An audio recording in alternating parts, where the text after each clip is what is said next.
Hello, it's Deborah Richards here from Madison's and 2 vlogs in 1 week.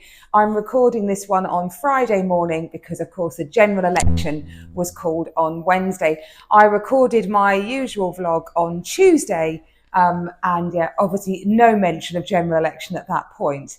I think everybody was thinking that it would probably come in the autumn season. So it was a bit of a surprise for everyone.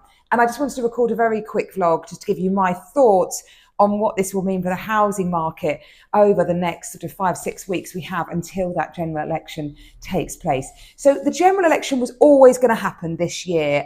Parliament, it needed to be completed by the 25th of January next year. So it was always going to happen this year. And generally the voters don't like going to the polls, the polling stations in the Christmas holiday period. So we're looking at the autumn market. On Wednesday, obviously Rishi called it, and it's going to take place on the 4th of July, isn't it? Yes, had to check my date then.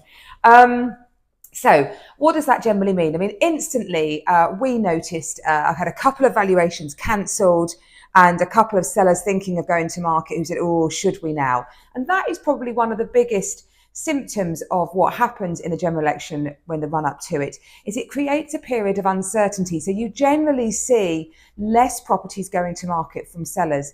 But interestingly, research reveals that in terms of transaction levels, sales agreed doesn't change at all. And in fact, they rise in the 3 months post the general election. So why is that? There's a lot of myth surrounding what happens in the general election, but what is it? What does it mean on what actually happens?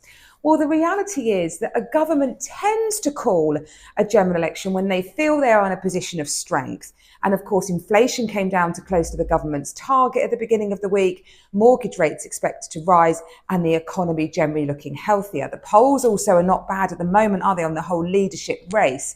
So unsurprisingly, many might think, therefore, that Rishi has called the general election.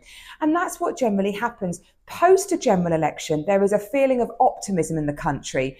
It might not have gone the way that you voted for, but it's the uncertainty that nobody likes. So the minute you get certainty in the market, everything settles down. So the certainty about the way forward settles down, and therefore any pent-up demand that just stalled in that run-up suddenly rushes through, and on average, sales are about 7% up on an average basis after that period of general election because of a renewed strength of optimism and a renewed economy growth as well. So people generally feeling quite good about things, they decide to go for it. So my advice to anyone at the moment would be, if you need to move home, then I would press on with that. You'll find that buyers' needs don't particularly change. Your sellers' needs don't change. So if your house is too small for you now or too big for you now, that will not change. And all that happens if you delay things, especially a purchase decision, is you will have to take on the chin that pent-up demand that then flows after an event. And we have seen that time and time again recently, haven't we? The pandemic, we had all the stalled market of 2018, 2019. We had that Boris bounce election, that pent-up demand surged forward. Then the pandemic stalled it for a bit, and then it went crazy because it was dealing with all that pent-up demand. Anybody who tried to sell last year, 2023, a tricky year because of rising mortgage rates, if they go back to market now, they'll get more than they achieved last year. And again, because of that pent-up demand from buyers pressing forward with their purchase decisions. So it'll be interesting to see what comes out. What will they be talking about? Possibly something about development for new homes, because of course there is a real demand for new homes, and the renters reform bill, that will be put on ice, which is disappointing because everybody's just longing for clarity around that. But yeah, there'll be not much else said around housing policy. Maybe they'll talk about fiddling a bit with stamp duty for first-time buyers, but generally it won't be much in the agenda. I don't think they're manifestos. And so anyone who's thinking of selling, I think, just press on.